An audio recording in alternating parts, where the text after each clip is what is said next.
இஸ்ரவேல் ஜனங்கள் வழியிலே வனாந்தரத்தில் அழிக்கப்பட்டார்களே, பெரும்பான்மையான கூட்டம் அழிக்கப்பட்டார்களே, இதெல்லாம் என்னவா? நமக்கு திருஷ்டாந்தம். என்ன திருஷ்டாந்தம்? அதுல நமக்கு என்ன திருஷ்டாந்தம்? வாக்கு தத்தம் பண்ணப்பட்ட சந்ததி தான் நாம, ஆவிக்குரிய யூதர்கள். பரம கானானை சுதந்திரிக்க போகிறோம் என்றுதான் வழிநடத்தப்பட்டு கொண்டிருக்கிறோம். அவன் எப்படி வாக்குத்தத்தம் பண்ணப்பட்ட கானானுக்கு வழிநடத்தப்பட்டானோ அதுபோல நாம் பரம கானானுக்கு வழிநடத்தப்பட்டு கொண்டிருக்கிறோம். இப்படி வழிநடத்தப்படுகிற போது இந்த ஞான போஜனமாகிய தேவனுடைய வார்த்தையை, ஞான பானமாக தேவனுடைய வார்த்தையை புசித்து குடித்து அப்படி வழிநடத்தப்படுகிற சபைகளிலேயும் விக்கிரகங்களுக்கு படைச்சவைகளை புசிக்கிறதான பொருளாசையாகி விக்கிரகாராதனையை உண்டு பண்ணுகிற இந்த பாலாக்கினுடைய அந்த பீலேயாமனுடைய உபதேசத்தை கை கொள்கிறவர்களும் இருக்கிறபடினாலே அவர்களிடத்தில் தேவன் அநேகரிடத்தில் பிரியமாய் இருந்ததில்லை என்கிறார்.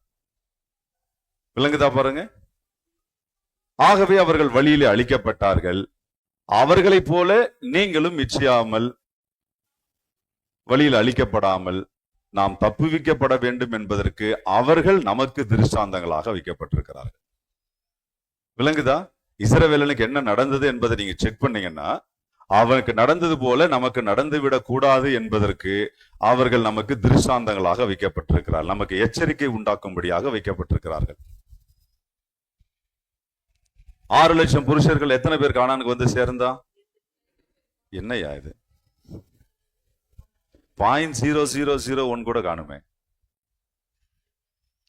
1% வந்திருந்தாலே எவ்வளவு வந்திருக்கணும்? 6 லட்சத்துல 1% 6000 பேர் வந்திருக்கணும். 6 லட்சம் புருஷர்ல 1%, நாட் ஈவன் 1%, 0.001 போது 2 பேர் தான் குவாலிஃபை ஆகிறான். ஆனா இவன் எல்லாம் சாதாரண அல்ல. வாக்கு தத்தம் பெற்றவன், கானானை சுதந்திரிக்கும்படி தேவனால் அழைக்கப்பட்டவன், ஆனால் வழியிலே கொல்லப்படுகிறான்.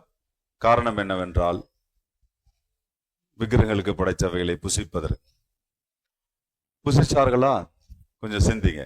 இவர்கள் எல்லாம் புதிய ஏற்பாட்டு சபையாகிய பரம கானானை சுதந்திரிக்க போகிற தேவ சபையாகிய நமக்கு 7 பொன் குத்து விளக்காக எரிந்து பிரகாசிக்க வேண்டிய சபையாகிய நமக்கு திருஷ்டாந்தங்களாய் வைக்கப்பட்டிருக்கிறார்கள்.